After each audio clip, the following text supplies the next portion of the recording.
முக்கிய செய்திகள். சென்னை விமான நிலையத்தில் துப்பாக்கிச் சூடு, ஒருவர் பலியானார்.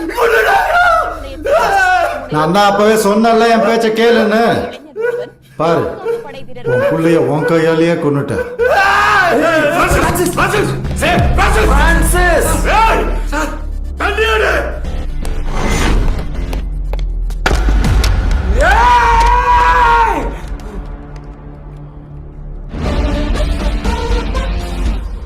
பாதுகாப்பு படை வீரர்களின் எச்சரிக்கையையும் மீறி அவர்களை நோக்கி துப்பாக்கிச்சூடு நடத்தியதால் வேறு வழியின்றி சுட்டுக் கொல்லப்பட்டதாக அங்கிருந்து வரும் தகவல்கள் தெரிவிக்கின்றன.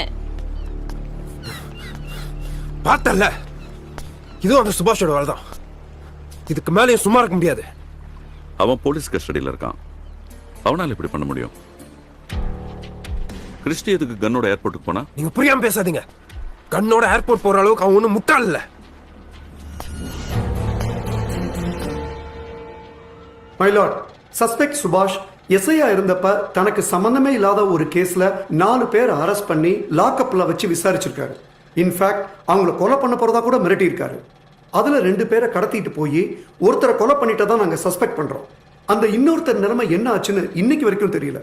அந்த தீபக் திரும்ப உயிரோட கிடைக்கிற வரைக்குமாவது போலீஸ் கஸ்டடியில இவரை 1 வாரம் எடுத்து விசாரிக்கிறதுக்கு இந்த கோர்ட் அனுமதிக்குமாறு தாழ்மையோட கேட்டுக்கிற மை லார்ட். நீங்க லார்ட், பப்ளிக் ப்ராசிக்யூட்டருக்கு எல்லாமே சந்தேகம் தான். புவன் என்பவர் மிஸ்டர் சுபாஷ் கொலை பண்ணிட்டு தான் இவங்களே ஃபிக்ஸ் ஆயிட்டாங்க. சுபாஷ் ஏர்போர்ட்ல வச்சு ஒரு டெரரிஸ்ட் மாதிரி அரெஸ்ட் பண்ணிருக்காங்க. ஆனா அடுத்த 1 மணி நேரத்துல அது ஆக்சிடென்ட்னு ஜாயிண்ட் கமிஷனர் சார்கன் சார் மீடியா கிட்ட சொல்றாரு. அப்புறம் வேற 2 பேரை கிட்னாப் பண்ணிட்டாருன்னு சொல்றாங்க. அதுல ஒருத்தன் கன்னோட ஏர்போர்ட்ல சுத்திட்டு இருந்திருக்கான். அவனை CISF சோல்ஜர்ஸ் சுட்டு கொண்டிருக்காங்க. நேத்து பிரேக்கிங் நியூஸே அதுதான். இப்போ என்னடானா இன்னொருத்தனுக்காக திரும்பவும் போலீஸ் கஸ்டடி கேக்குறாங்க. இந்த விஷயத்துல போலீஸ் டிபார்ட்மெண்ட்க்கு வேற ஏதோ பெரிய இடத்துல இருந்து பிரஷர் இருக்குன்னு ரொம்ப நல்லாவே தெரியுது. அதனால சுபாஷ் போலீஸ் கஸ்டடி கொடுக்க கூடாதுன்னு கேட்டுக்கிறேன் மை லார்ட். சுபாஷ் பெங்களூர்ல இருந்து வந்ததுக்கான flight tickets, video footage evidence இதுல இருக்கு. எல்லாத்துக்கும் சரியான எவிடன்ஸ் வேணும். உங்க ஃபேவர்ல எந்த ப்ரூஃபும் இல்லையே. முதல்ல இந்த காணாம போன பையனை தேடுற வழியை பாருங்க. அதுதான் உங்க வேலை. அப்புறம் இவரை விசாரிக்க 1 வாரம் எல்லாம் இல்ல, 1 நாள் டைம் தரேன்.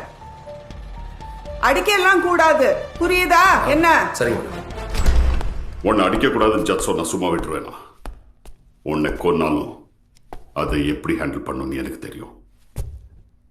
நான் உனக்கு 1 hour டைம் தரேன். முடிஞ்சா அதுக்குள்ள அடுத்தவனை காப்பாத்திக்கோ.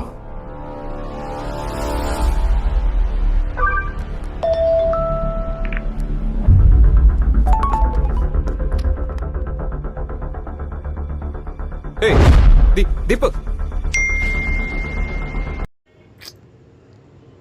This video sponsored by SBO. உங்களுக்கு ஒர்க் ஃப்ரம் ஹோம் தேவைப்பட்டா ஸ்க்ரீனில் தெரியிற நம்பருக்கு கான்டாக்ட் பண்ணுங்கள். ஸ்கிப் பண்ணாதீங்க, பெரிய தப்பு. தினம் 300 ரூபாய் சம்பாதிக்க அரிய வாய்ப்பு. இன்ஸ்டாகிராம், ஃபேஸ்புக் பயன்படுத்த தெரிந்தால் போதும். Content post and content publishing மூலமா தினம் 300 ரூபாய் சம்பாதிக்கலாம். இந்த வேலை செய்ய 5 நிமிடம் போதும். Work training support, group communication support, all language customer live chat support, முக்கியமா சொந்தமா ஒரு பிசினஸ் ஸ்டார்ட் பண்ற அளவுக்கு உங்களால கற்றுக்கொள்ளவும் முடியும், சம்பாதிக்கவும் முடியும். இந்த வேலை வாய்ப்பு வழங்குவது 5 வருடத்திற்கு மேல ரன் ஆகிட்டு இருக்க நம்ம தமிழ்நாட்டு company school of business organisation private limited. மேலும் விவரங்களுக்கு டிஸ்கிரிப்ஷன்ல கொடுத்திருக்க நம்பருக்கு வாட்ஸ்அப் பண்ணுங்க.